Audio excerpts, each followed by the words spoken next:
He represents a very large district with over 130,000 constituents of Frederick and Carroll counties. If elected governor of Maryland, as Mr. Cox will explain in his opening remarks, his contract with Maryland will include protecting individual constitutional rights, providing parents choice of educational opportunities, reducing taxes, fees, and regulations, and defending communities and increased violence by providing support for law enforcement personnel, among others. Mr. Cox is a husband, father, and Republican nominee for Maryland governor. I now give you Mr. Dan Cox.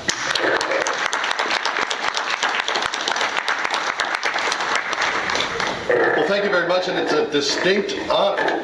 Thank you very much. It's a distinct honor to be here and address you today, and particularly humbled to go after Mr. Glenn Ivey, whose son I am privileged to serve with in the legislature of Maryland in the House of Delegates.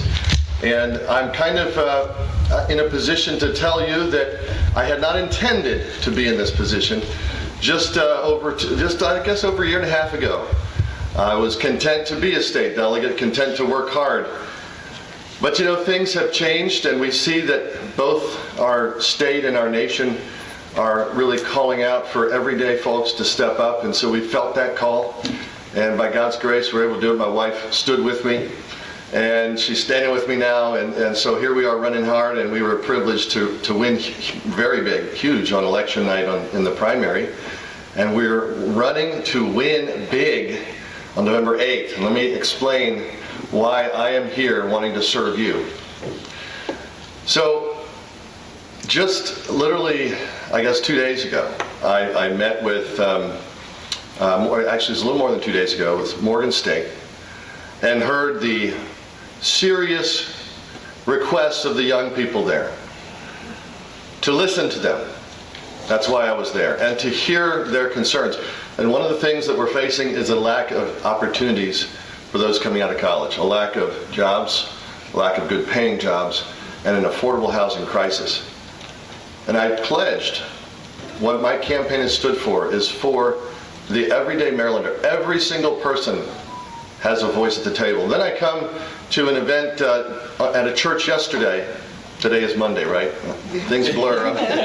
4 or 5 events a day sometimes I start to... Yesterday I visited a church with my wife and kids, and it was a lovely church down here in Anne Arundel, not too far away. And a senior citizen came up to me and grabbed my hand and said, "Mr. Cox." I said, "Yes, ma'am." She said, and her voice quavered, "3 of my friends in our retirement community, our senior citizen retirement community, were just evicted last week because of failure to pay the rent. I am going to vote for you because I believe you're going to fix it. But what are you going to do to fix it?" I said, "Yes, ma'am. That's why I'm running. Because my property tax bill went up 34% this year also." And I explained, the number one issue before us is making sure that power comes back to the people. That's how we started our campaign. That's how we're running today, to put money back in your pockets. And you can't live in Maryland if you're being priced out of your own house. And the way this CPI index is tied with our inflationary tax system, it's hurting all of us across all party lines, and it has to stop today. I intend to fix that. I'm going to fix it by taking the Department of Taxation and Assessments. The Department of Taxation and Assessments is under the governor. It's got its own independent tax assessors, but it has executive supervision.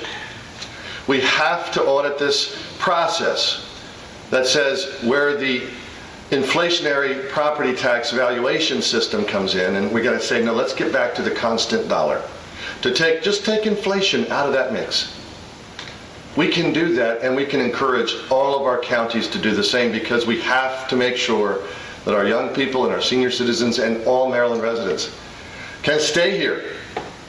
Otherwise, we're going to have to move. Some of us. Like the 250,000 last net the last 8 years have moved out of the state. 250,000 Marylanders in the last 8 years. Why? Mostly because of the tax situation and the inflationary situation where the housing is outpriced. We can fix that. Other states, including blue states, do this. So we can do it too. I'm sure we can bring everybody to the table and work on that issue and get it done for all of Maryland. Secondly, our crime situation's out of control. I don't need to tell you that. We all experience this issue, and so I'm running hard on that. We want to bring sanity back to Maryland government. And that means that we don't attack our police officers who you need and I need, when we call them, to show up. Right. We can make sure that we have the most professional force. We can make sure that we fund them. We can make sure that they have the tools they need. But the last thing we want to do is attack them and chase them out of our state, like what is happening in Baltimore City today. In Prince George's County, we're 300 officers short. In my county of Frederick, a purple county, as it's trending. And I am a delegate there. I'm the state delegate for Frederick and Carroll. We're down, according to the different the Sheriff's Department and other agencies, we're down slots. We cannot fill our own deputy slots. This is happening across the state of Maryland because of a wrong approach. And my opponent's approach is to not only defund the police, as he says on Salatin.com, he wants to transfer money from the Baltimore City Police budget of $500 million. He wants to transfer some of that over defunding to the social worker budget. Well, I've not talked to a single social worker who wants to go to an active crime scene without a police officer present. So you cannot defund the police to get this done. Lastly, and most important, I think, to most of our parents and grandparents, is the next generation. Our children. The very hearts and souls of our kids are at stake. We all know this. Not only are they not being given the Article 8 constitutional guaranteed world-class education that our Constitution provides, but now there's a curriculum being centralized and forced out to the counties to indoctrinate them pre-K through third on gender identity. Now, as I said at Morgan State, I believe we're smart enough to protect those children who are struggling with gender identity crisis without indoctrinating the entire student body. This is something we can come together on and get done and protect. And when I talk to you about this, I want you to understand the gravity of this, and parents understand this, and grandparents understand this. The significance of the curriculum is shocking. I cannot display the material to you today because of the cartoon depictions of oral sex in these documents. And if you don't believe me, just Google Montgomery County Gender Identity Curriculum, or Google Gender Queer Book in the Maryland Public Schools, and you will see those pictures. And I say this because this is something that we can come together on and agree across all party lines that matters to get back to a world-class education of reading, writing, and arithmetic, STEM technologies. Like my 4-year-old, 5-year-old, he's almost 5, he thinks he's 25, but he's almost 5. He loves watching DIY Sci on TV. Why? Because exploration and discovery is what God has made us for, and this is what our kids need to have, the opportunity to make something of themselves through discovery, through learning and knowledge. We can get back on track with that in Maryland. I intend to do everything that I can to make that happen, and as governor, we're going to have a world-class education once again in Maryland. So with that, I am humbly asking for your vote. You can look up my website, coxforfreedom.com. I stand with our seniors. I have proudly stood to end the senior tax system. I would like to eliminate it entirely. I worked with our governor and across party lines just this year to make sure that that was done. And we got a small victory, $1,750 a year for each of you. It's a start, but it barely keeps up with inflation. I was advocating for much, much more. I would like to see it completely repealed. We have to compete with Florida. We have to compete with Delaware, or else everyone's going to move. Our first responders are pretty much double taxed on their retirement. We have to end that. And additionally and finally, I think when you look at the tax brackets that we're all in and the inflation that we're dealing with, ensuring that each one of us has the future to have their grandkids and kids here with lower income taxes so that their jobs can stay and that we can attract corporations that provide jobs, including small business, the lifeblood of Maryland. So we need to move that 8.25% down to be more competitive with Delaware's 5.5%. We need to move the tax bracket into a way that your income stays in your pocket. Amen. Thank you very much.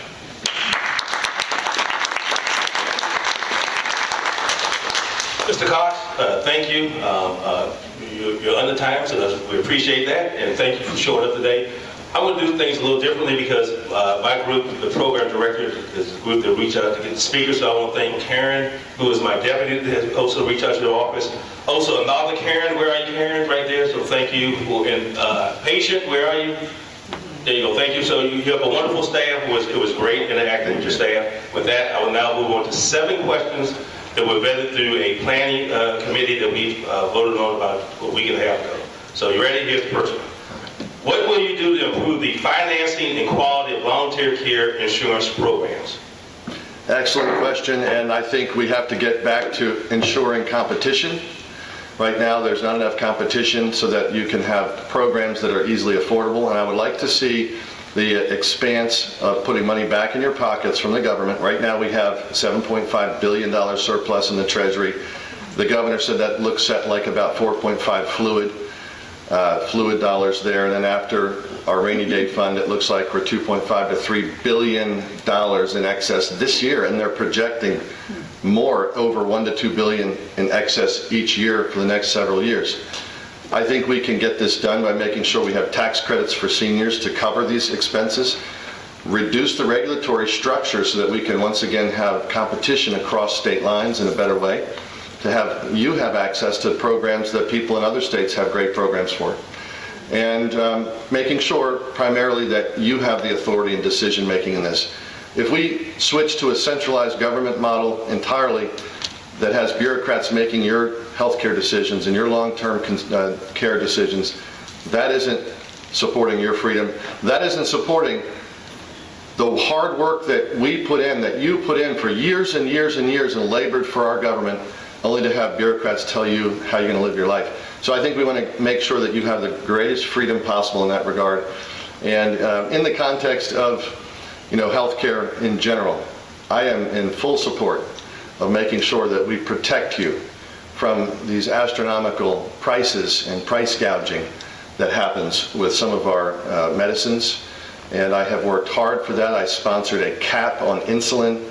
I have looked at sponsoring other caps regarding like an EpiPen cap, as well as other medications, and I stand in full support as one of the only Republican delegates to sponsor a bill for our state. Where I know we're in a federal worker room, but I just want to comment as to the record of who I am and of how this demonstrates how I will protect you. I stood with the state of Maryland retirees against this wrongful taking away of their insurance and their medication support. And that is right now being protected by the federal court. And I have stood with the state workers in that regard, and so I will continue that process. Thank you. Thank you. Thank you. And you probably will appreciate to know that in NARFE, Maryland, we have 2 sides when it comes to interacting with elected officials. The federal legislative chair, which I chair, and Paul Sports is here. He is down with his team in Annapolis with the state legislature. So that still is pertinent to us because we do have a state legislative committee. Excellent. But, second question. How will you fund programs to meet the cognitive and behavioral health needs of older Marylanders? We need to make sure that the programs that exist work and that they answer the phones. I don't know about you, but in the last 2 years, as a state delegate, if I'm having trouble answering phones, or getting someone to answer phones, I bet that I would presume that maybe you're having trouble. I want to make sure government is there for you. And when it comes to these programs, we need to make sure that not only the phones are answered, but that the casework is done quickly so that you get the provision that you need quickly. And then lastly, obviously, or third, not last, but third, I would ensure that the money immediately that's allocated in the budget is properly distributed quickly to your programs, that you do not have a gap in services. And then, along the same lines of my comments in the first part, I think we need to ensure that the programs that we bridge with the federal government. There's federal government programs there, and that we make sure that those work, that the access is there, and that we can allow for across state lines to increase competition. If we can lower your taxes, which I intend to do, and work hard to do that with the comptroller and with the state of Maryland General Assembly, when we do that, that will give you more leveraging power to access additional services. And a little example of this for veterans. I had the privilege of sponsoring veteran legislation for what's called CAM therapy for our veterans. In Maryland, the different programs available to veterans include various medicinal options when you have PTSD or serious trouble with your knees or whatever it might be from your service in the military. And so we sought to expand that to what's called complementary and alternative medical treatment. And that is something that's very popular. It's a little example of how we need to make sure that we have these programs working for the people, and that you're not just put into this one little category where you have to go with this particular medicine or you don't get covered. We need to have you have the power back, you make your healthcare choices, and to do that, we can empower you with the money. Thank you, sir. Third question. What will you put in place to ensure that all Marylanders have access to affordable high-speed internet, some equipment, and training? So the United States, well, first of all, the state of Maryland has been expanding this. I voted to support and work to expand. As someone who has lived with my children in a rural community, we certainly still do. We don't have access all the time to high-speed internet, so I want that expanded across Maryland entirely. We are a leader of this in some regards, but we're still about 64% access as far as the last report I saw. So the United States Department of Agriculture and some of the other U.S. agencies have provided this access and through a program to allow the state of Maryland and our counties to expand upon access to internet. We need to make sure, as you know, the State House leads on this issue with the federal government, that we provide those programs promptly and efficiently, and that we try to cut through some of the red tape that causes the rollout to take years for you to get online. That can change with proper leadership because the programs are there and the money's allocated. We're talking millions of dollars, and it's unfortunate that some of these programs are not in place yet for you, but yet in the federal government, they're actually the same time frame the money was allocated, those internet resources are already going online. So we can speed it up for the rest of the nation, and in particular our state. And I intend to make that happen and make sure that we have an office that works towards that end quickly. Thank you, sir. Fourth question, and remember there's 7 questions.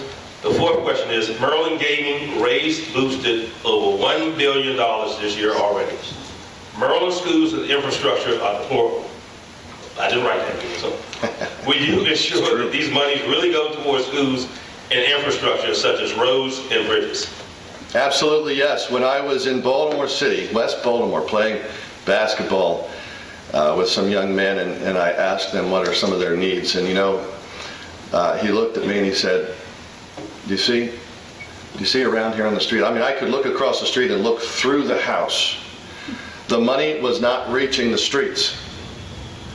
And so billions of dollars being poured into our school system. He said, look, he has to be, he doesn't have any community school in his neighborhood. He has to go down multiple streets to find a school anywhere nearby, and that school is failing him. That school has a 7% passage rate on some of these tests. That's unacceptable. These schools are the same ones that had E. coli and had to send their children home or don't have HVAC systems working. So we need to make sure that this money goes to fix this immediately. The proof of me working on this and taking action, and the fact that I will take action on this promptly as governor, is demonstrated in the fact that as a private citizen, I've also worked in construction. I have ensured, and I've also worked in education. For 10 years I've worked in education. In the education role, I worked very hard. We had a 95% college attendance rate from my high school classes. I taught AP level classes. And in the construction work that I've done, I built 2 houses for my family, and I've worked with my father in construction. And I do not leave a job site until the system is fixed, until the subcontractor shows up and gets the job done. Why are we allowing this to continue in Baltimore City when we have the money allocated? So I intend to make it happen, and we need to make sure that the funds are audited. I intend to provide transparency. Why is it that these funds are there from the gambling, proceeds, and yet we don't see them tracked or necessarily audited and publicly disclosed? Let's get this online. Let's audit this, bring light to the subject, and know where these monies went, and make sure they're equally spent to empower all of our schools. Thank you, sir. Fifth question, and you've sort of already touched on this, but we voted to ask, so like good government workers, I'm going to still ask a question. Will you support legislation to significantly reduce or eliminate tax or retirement income for seniors over 65 years of age? Absolutely, yes. I intend to not only take action with legislation to force the General Assembly to take action, much like Governor Hogan wisely did this year with the gasoline moratorium, which I had a bill in for that as well. But I intend to take action executively with introducing and ensuring that you have tax credits until the General Assembly acts. So if the General Assembly doesn't act quickly, we have the cash, we have the money in the Treasury, and you're going to get your tax credit for that. That has to come back to you. And we're going to do it lawfully, and we're going to make sure that the legislature then takes action to ensure that you're constantly protected in this area. Thank you, sir. Bear with me on this one. As the governor, would you support moving the Dr. Martin Luther King Jr. national holiday from the middle of January to Election Day in November? I told you to bear with me. The election day in November to better honor Dr. King's effort to protect voting rights as well as obviate the need to create an additional national holiday. So I love Martin Luther King Jr.'s memory, and as you know, without further ado, you know he was a Republican. And the reason why I say that is because we're talking about not current party partisan issues. We're talking about broad themes of freedom. And that's what my campaign is about. I would encourage and support any change that would empower people to have time off to vote, to increase access to vote. But that particular holiday has been set by the leadership of our national government, and our federal government takes those holiday decisions in context with all of the stakeholders and all of the historians and everybody who knows a lot more than me about why they chose that particular day. So I would defer to those decision makers, but I would support what the people want, and I definitely am calling for, in fact, it's been in my platform since at least I think in the fall, which is calling for something we can all agree on, I think, an election holiday. Let's do it. All right, thank you. And last question, will you support legislation to allow all Marylanders to itemize deduction on their Maryland forms, even when using the federal standard deduction? Yes, and I've sponsored legislation to do so. In fact, in a bipartisan way, we got legislation passed. We were able to pass legislation that increased tax deductions for our LLCs and S-corps, and I sought very hard to make that an itemized deduction equalization, as did most of my fellow colleagues, to do this across party lines. Unfortunately, it hasn't happened yet. The state of Maryland is not giving you the tax credits that the federal government is giving us. So there's $2.5 billion in federal tax credits. That's your money sitting in the Maryland Treasury right now. I intend to make sure that you get that back in your pocket. We do have to make sure that the legislature steps up on that, and I intend to continue that effort. Thank you, sir. So I want to remind everyone, and you of course know this, that these 7 questions were vetted through a committee and we voted on it, and so thank you for asking the 7 questions. Sir, now the floor is yours if you want to make additional statements. Well, thank you so much. It's quite an honor. You are the citizens of Maryland who have made our state great. You have been the taxpayers. You have been the individuals who have labored here, raising a family, ensuring your grandkids have the success and opportunities that they need to make our state continue on its great path. This is the middle temperament state. This is the state where we all need to get along and say, what is best for our children? That's why I'm running. I'm running not because of my own reputation. God knows that's been challenged a few times, right? The national media doesn't always appreciate me, but that's okay. Why? Because I'm a stakeholder also. I have children. And we have to make sure that Maryland is the place that we all know and love it to be. We see very quickly an economic change happening right now in front of our eyes, on our watch, that is creating such a pain that we must take immediate action that puts power back in your hands, never again takes your healthcare choices away and forces you to do things jabbing in your body that you decide with your doctor that you didn't want to do. That's something that we can all agree on. That's something that says, no, we're going to honor the science and say, let you and your doctor choose your health care. Let you and your doctor make sure that you have the resources you need. How about this? That you and your children and your grandchildren have a stake in education, that you should never be cut out of that or demeaned in any way, and that beyond everything else, this is your state. This is our state. This is the state that you've labored your life for. Why be forced out as a retiree to have to go save the little bit of retirement that you might have in a place that doesn't tax it, like Florida? When we can do that here, we're smart enough to get this done and make this state the most prosperous on the East Coast. That's my goal. It's a long-term vision. It's one that I think we all share. And I humbly ask for your vote to advance that vision for all of us. Thank you so much.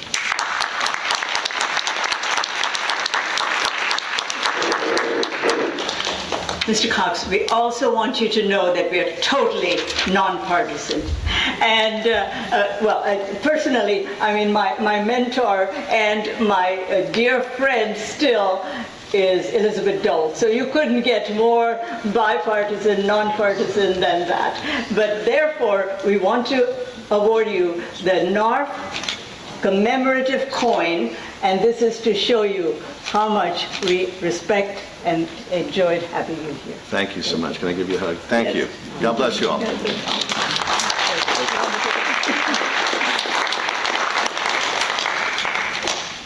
Thank you, sir. Thank you.